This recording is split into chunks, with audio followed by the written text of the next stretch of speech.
Hello guys, welcome to cinema and chill. आज मैं बात करूंगा हेल्स पैराडाइज के बारे में। या मैंने एक न्यू एनिमे देखना शुरू किया है विच इज़ हेल्स पैराडाइज, एंड मैंने 2 दिन में ऑलमोस्ट पूरा कहानी खत्म कर दिया है। जस्ट किडिंग, मैंने बस सीजन 1 देखा है, 3 episode season 2। Guys, this video will be very short क्योंकि इस वीडियो में मैं बस एक चीज़ के बारे में बात कर रहा हूँ। What is the difference between tau and tan? क्योंकि जब मैं हेल्स पैराडाइज देख रहा था आई वॉज रियली कंफ्यूज्ड कि भाई दोनों का मतलब क्या है। आई मीन टाओ तो मुझे समझ में आ गया था, इट्स लाइक चक्रा। अगर आपने नारुतो देखा होगा तो tau sound something, I mean I think it's exactly chakra, but मुझे समझ में नहीं आ रहा था कि भाई ये टैन क्या होता है। तो अगर आपको भी ये कंफ्यूजन हुई थी तो कमेंट कर दीजिए, क्योंकि अब थोड़ी देर में मैं उसको बारे में एक्सप्लेन करूंगा। मैं जब भी नए एनिमे देखता हूँ ना, one issue I always say कि जब इंग्लिश डब नहीं होता तो मेरे को बहुत ज़्यादा इशू होता है। इंग्लिश ही नहीं, अगर हिंदी डब भी नहीं होता तो बहुत ज़्यादा परेशानी हो जाती है, क्योंकि सबटाइटल्स पढ़ना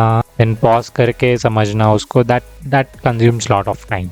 एंड कभी कभी ऐसा इंग्लिश फेंक के मारते हैं कि भाई पॉज करके 10 बार पढ़ लो तब भी समझ में नहीं आता। तो हाँ, जब स्पेशली जब ये कहानी का हिस्ट्री बताते हैं वहाँ पे अगर कॉम्प्लिकेटेड इंग्लिश यूज कर लिया तो घंटा कुछ समझ में नहीं आता। Now coming back to the topic, as I said, अगर आपने नारुतो देखी है तो Tao is something like chakra. तो from hell's paradise point of view, Tao एक एनर्जी है जो कि आपके बॉडी में फ्लो होता रहता है। एंड इस टाओ को जनरेट करने के लिए आपको 2 एक्सट्रीम्स के बीच का पॉइंट ढूंढना होगा एंड उसको बैलेंस करना पड़ेगा, लाइक स्ट्रेंथ वर्सेस वीकनेस और लाइफ वर्सेस डेथ और बाकी सब ऐसे बहुत सारे हैं, ठीक है। एंड जब ये 2 ऑपोजिट फोर्सेस ओवरलैप करते हैं तो आपके अंदर टाओ का स्पार्क जनरेट होता है, एंड जितना आप इसको बैलेंस करते रहोगे उतना ज़्यादा आपके अंदर टाओ आएगा। वैसे आपको नहीं लगता कि टाओ फनी सा नाम है? ठीक, छोड़ो इसको। तो आपको समझ में आ गया टाओ क्या है? नो, हर पर्सन के टाओ में एक बेसिक एट्रीब्यूट होता है एंड वो इन 5 में से कोई भी हो सकता है, जैसे कि वुड,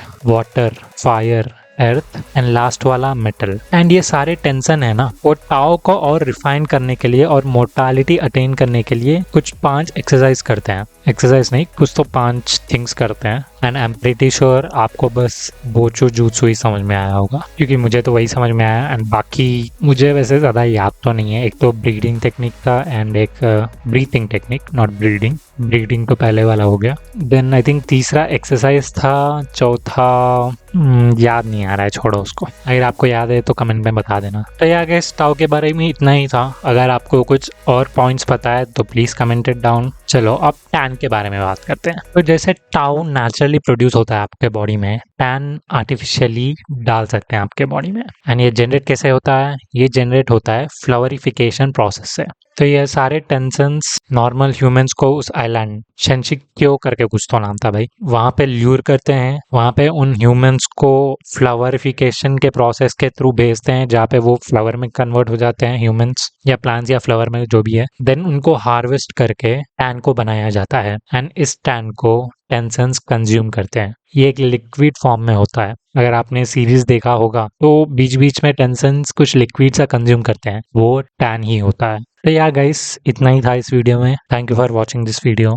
बाय।